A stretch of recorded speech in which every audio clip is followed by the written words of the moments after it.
Manipur the Toy Basicari no have a sequi Ishan is so Karim Tamasi.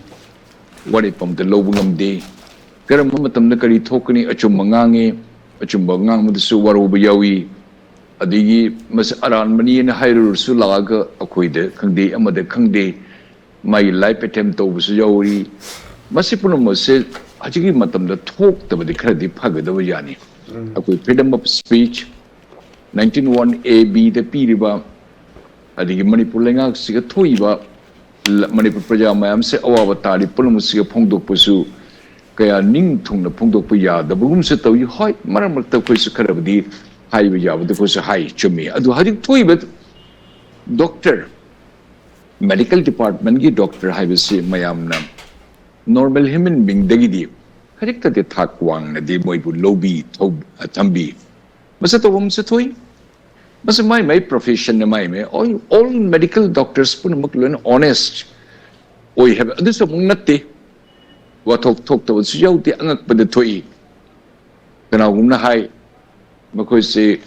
non practical gi akay allowance akay asumay to na NPA P Adu matutusu government na sil tolop sa yami adu matutusu masana so may extra mong tawri sa makan gi hospital mayam da sa government employees ang chatlaga lo ina tawag sa tawi koli hide na sa tawi at tawag dapat sina take crowd di yaw do nati adu masi nakan puno magtahay jira bada ahan bada hojik changi ba naharun sing amaborusu karino toy ba sa hay ba si miyo da kihan ba Bom lang janba amadi medical profession da leiba doctor amada masai hospital so leijabada mau the life attempt to kari um par mutar bade mas hatu ki biso ya yani asing matau do ka singa sidi thon da matam khara de koi phai pa shoidan moi shen tum ni ba khot boy torongani shoina torongani ngamba ngamdaba awat pa pi da ba adum su kayam lerang mani kham bipim puno ni ba punamak Loina Madigi Pesa, Peter Vijati have some masungam, the Matang Yaromani. Nakan Punamak, the Masiprum Siji, and Hajimatumda. Kara the Massacre, Comtok, Pakadi, Tobi, the Vase, I am the Kotanga Cherry. Kanda Yambu Changi Bamuishing, though, as far the video recording in Matungina. Makusa Manipur police ki copy the noble uniform set for the noble Chapman and the Changi Pai, they were no made issue. Chapman and the Manipur police, the people to mine at Tobugum Sutawi. Asing basana kanano, aran basana kanano, tarumi basa lalhobu gupra, natana nampuda pesa mayam kaida jigi matang da masai kana baita makta mujum sage aishu kanatoge karbar ki chat bira natana lepa ki ning baita makta to lepa ki ning batar bada no mai paira chat laga hing ne chat la to di da bade pai hai mone changjera haijeram bokol ba kayam su leram musu jana kan promote jingasi adu yembu hojiki matang da akoina Sa tigraba tam tigraba mihat pagi group chin kuki joga ako ye taina dana ako ye kana lanthing na tawring ay tanja siga Bharat Sarkar na su mapung phan ako bisu yengbi daba tanja Manipur Sarkar na su mipung puna mukta loy na mai mapun sigi ngang thok na ba apaw lambi da pu dana thambi bisu ngamdri tanja siga ako masen nga ta muknaraga ako masen nga ta hatnaraga Masi mai case to the Swamen case to the Kashili to director Jenimski, my Jumnusel Akan Tamami, Ate Jumnus Tamami, Ate Masa Sengi Kagi Shodan or Mudra, Hibismaji Chingdom Jawi, Amabursa, Hajiki Matanga, Masidikatan Komtopa, Masikatan Gari Haini, Jana Janamaka, Chatrabadi Akoi, Ashon Mangata, Orekani, Todo Kendonam. Medical profession the labors in the attack to cool with Tarabadi, Makoyi, Awana, Tarkumatan, change of the Yamna, Mase, Mating Yam the lay. Yambu, catching the Jiban Koba Hospital, my lady. Dr. Asoko, Chehikun Mari Mangak, the Gai Mapu Kangajari, Luna Tawi, Ichanau, the Nako Luna Tawi, but the moment my essence video officer on Lermi, private Lermi, Mashimana catching the Manas Sabatori, Punamagase. May record mayam tinabahiba amadi may shabaman pugchin chow naman mayam katokpa basu achubu institute amaman ran to banina may pasha chang da siya adu hay naman limit am layna तौबदंग से Kakching the जीवन है hospital से ममिंग चले नानबा खोटपा माकी service माकी व्यवहार as a managing director अमा ओइना खोटपा असिगुम से medical department की पुबीरिबा मियोइसिंगना Masai hospital का पूरबते अमुक से हेन्ना मसिगुम से खर तमजनिंगाय खर कोमथोकनिंगाय डॉक्टर है सेवा तौबनी यस एवरीबॉडी सेवा तौबंग अखोइ पुलिस लेरी अखोइ सेवा तौबंग अदु सेवा से मखन मखन केने मखोइद लेरिबा थाक से खतंग फजन थंबीबा मसाना से खरसु मयांग तबद खर कोमथोकपा मनी माइंडेड सु यामनसु ओइदबा नकन अनिबत बैलेंस म पूरगा नकन पुरंग चटपसन क्वाइट द बेस्ट ने खल्ली अदुगा हजि तौरिबा मणिपुर लेंगा से अखोइ मयाम पुनमक मणिपुर गे लेपाक पुबीरिबा तुरेन वांगदनी खंगदे मणिपुर दजी लेबिरिबनि खंगदे अखोइ मणिपुर इमा लेपाक नुसिबगी तोंते सेवा तोबिरि पुनमस कोई पुनम नकन पुनमुते बैलेंस येंगदब जाते अखोइ मीदा कोइन अवाबा पीरगा क्वाकना अखोइगी चफु कायरगा याम हराव बुगुमना चीन कुकी जो अमदि भारत सरकार न नोकनी भारत सरकार न येंग लेगनी अखोइगी हिस्ट्री शो अखोइ मणिपुरी हाइबिस अमन अमतिनबदि याम वाना तोबा मीगी रमदर चलदी याम फजन उटपा अतैदना याम फजन उटपा अखोइ मसेन से मुक्सनबा अखोइ मसेन से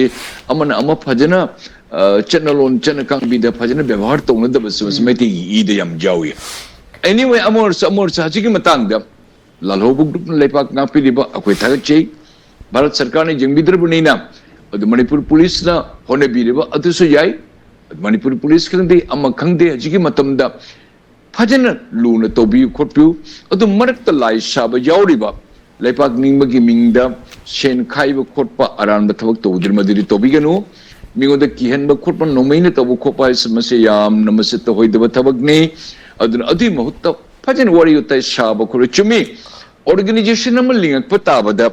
मी लिसिंग यांगै हुंबु से लिंगक पतंजा मोहित पैसा मरी थोक्तबने कनाना थाकनिदो अदुगि तमक्ता मखोइदा अखोइना कथोकपा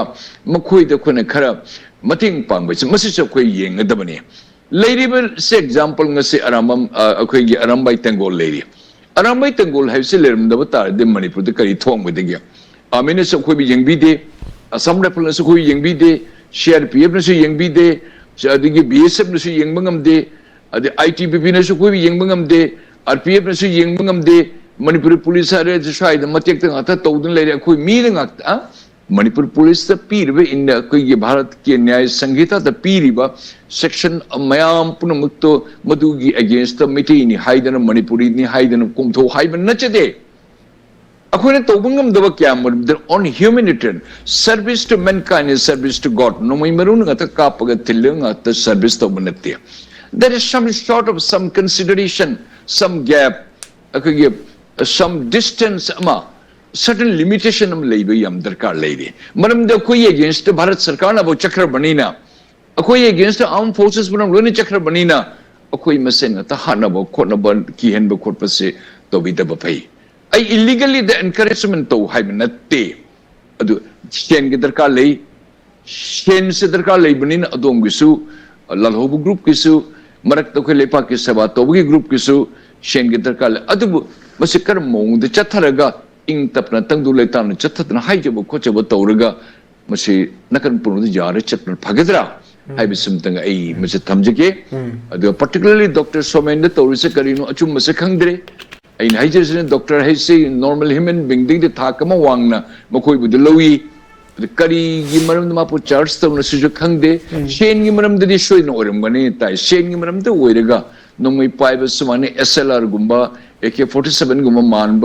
पाइर चंग मणिपुर पुलिस के एग्जैक्टली मखोगी ड्रेस तो एद मणिपुर पुलिस खनब खल्लुरेने कन द क्लोज सर्किट टीवी दे येमद मानब ओइरमे असे तो बिदो फै मीना नोकनी अदो इमुंग द डॉक्टर द इमुंग द माकी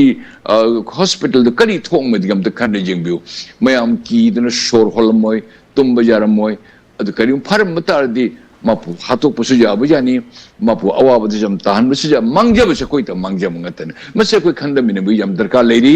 अते नत्रबदी अखोई द जम अवाब तागनी कनाम त कोई द मतेंग पीरोय नकन पुनमुत जानब खर खर सुम मतेंग पांगनब समस्या जामना दामना दरकार लेब्रा हाइवे समत आई थमजगे अचुम हाइवे से एंटी इंडियन ताई अचुम्बा हाइबसे मणिपुर से पामदे अचुम्बा हाइबसे कना वे मथमोइदे सोई अदु हाइददे यादे दो भारत सरकार न तौरीब पुलमु से भारत सरकार की माके सुपरविजन मुते नोमी कापुमुते मोय हरमोय एगी जुमद नोमी पाइब मी मला लाकपदे एगी जुमद लेब मी अमद मोयने नैब खोप तौरपदे अइने मित उसलगा अइने करिमत तादन लेब तार द साइलेंस इज कंसेंट हाइबा भारतीय न्याय संहिता द माइकी माइ सेक्शन में यावरिया तौरीब पुलमु से भारत सरकार ने इन रिटर्न द पीदर बसु circumstances compel us to believe हाई वही हम ले मतलब भारत सरकार ने तो हम बनी है वैसे I am out and I am fully convinced मतलब आम कुछ खंगे तो वैसे भारत सरकार ने मुद्दे इन तक तो वैसे इन हंगच्चे बनते हंगच्चे बाहर तरी enough is enough नशीली ताकत वैसे भारत सरकार न कोई ने तौरी बसे करी नो कोई हंगी प्रजा में हमना चीन को की जो हाइब तौरी बस separate administration and union territory का इन बनान खंग दबोई आईएएस फंगे आईपीएस फंगे और कोई इंडियन फॉरेन सर्विस फंगे हाइदन one is not called educated खंग न म्यूई सिंगसे न तौरी बे सिंगसे they are not educated people they are not sensible people मकोई दी टेररिस्ट की मकोई दी एंटी इंडियन मकोई दी एंटी मणिपुर और एंटी मणिपुरी से मोई ओइरे चीफ मिनिस्टर अमबु मिति चीफ मिनिस्टर हाइबी याब्रने मिस्टर सी डोंगेल काइने लेर ममांग इदे करी डोंगेल टुंगेल मिनिस्टर यामना सेकंड इन कमांड पोजीशन यामना चोचो लेरमे कनांग मो मिति ने मोसे कुकी मिनिस्टर ने हाइबी याब्रने हाइबम थोकप्रने हाइरम मोइदो नेवर एवर अशे तौरी पुनमक से भारत सरकार न कोई की तबकते एजेंसी लोइन लेरीबा पुनमक से न मिनट टू मिनट प्रोग्राम से minute to minute happening and incidents past present and future थोकदरी पुनमक से न कोई एजेंसीज पुनमक से न असेसमेंट एंड एवल्यूएशंस तौदना लोइन थारीबा खंगन न कोई न तुमिन लेना न कोई न आर्म फोर्सेस मयाम आर्मी की लेरी डिवीजन त नतना डिवीजन अचो मयाम लेरी अदि मतक आईजीस मयाम लेवल द लेरी मेजर जनरल की लेवल द लेरी बीएसएफ की लेरी असम राइफल की लेरी आर्मी की लेरी अतिथि एसएसबी शु लेरमद रशिया बिसु लेरमनी आईजी टूजी कयाम लेरी व्हाट फॉर दे आर कनाई तब नसी पुन थमी पुन न कोई ने कंट्रोल तौदब न कोई ने लेना नोइन बफर जोन है नुखने थमजल्ले बफर जोन से करीनो ख्वाइदगे नियरेस्ट मखा कुमधरक मफम बफर जोन थमे आदगे चिंग मखा दी तौर चिंग कार लाकदुरिबदी नोने चिंग मतक बफर जोन लेरबदी नकन पुनमक उब फंगे आ बफर जोन की मतक चिंग लेरबदी चिंग मिने टेलीस्कोप पाइर गायरगा कापथरक लोरगा मदी नोइना मुकमु मदोमु ए कापिस फत्तेन हाइबर हाइदर अदस खंगे तौरीब पुनम से लोइन भारत सरकार की मकोई नॉलेज भारत सरकार की minute to minute खंगना Talib separate administration Talib union territory HYBE से मियोइसिंग से रिफ्यूजीज इलीगल इमिग्रेंट्स लागा मणिपुर से मचेत तादन मलेम से मफम क्या लेब जरक्तर मियोइसिंग से लागा लेब सिंगसेबो नकोइना indigenous inhabitant and khallaga we people we were a different country different nation India government town hai don't ill treat us Bharat सरकार आपका हर चाल आपका हर कदम आपको दिल की बातें हमें सुनाई दे रहे हैं न कोई ने तौर में पॉलिसीज में हमसे न मणिपुर द कम्युनिटी 34 कम्युनिटी पुनम से न कोई हाथों के खनबरा न कोई ने एलिमिनेशन तोगे खनबरा या पीजे रगा न कोई ने हाथों के खनबरा न तौर पॉलिसीज पर अपबनते द भारत सरकार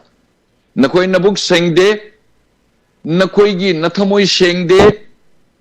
अदर न कोई ने तौर से शेन कर थादरगा लंबी थोंग कर सारगा मणिपुर लंबी थोंखर सारा कंक्रीट के लंबी सारानी आदि दादा तौरने तौरगा न कोई उच्चैशलगा थम अमरमदना this foreign they live unauthorized people who are not indigenous inhabitant at all in Manipur. Makoi bu nong mai pahel laga, makoi bu na kapal laga, akoi bu halali puna mo. What do you think, India government? Is not your plan? Is not your policy? Is not your divisive policy? Nakoi ni tawri se kari no hai bise nakoi ngashi yobos no. Noi de khang na tawbani na noi na tawri bise akoi se khang da banai khan banate noi tawgano khangi.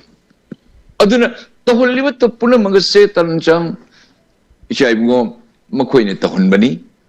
Kari su lai taba Manipur siga leiba mafam siga armed forces ke divisions mayam lady adi matakta makan ni paramilitary force central armed police forces and CPO hiram mani makan lady punas mo ne to gain to de punga may manung dalo na control to bunga me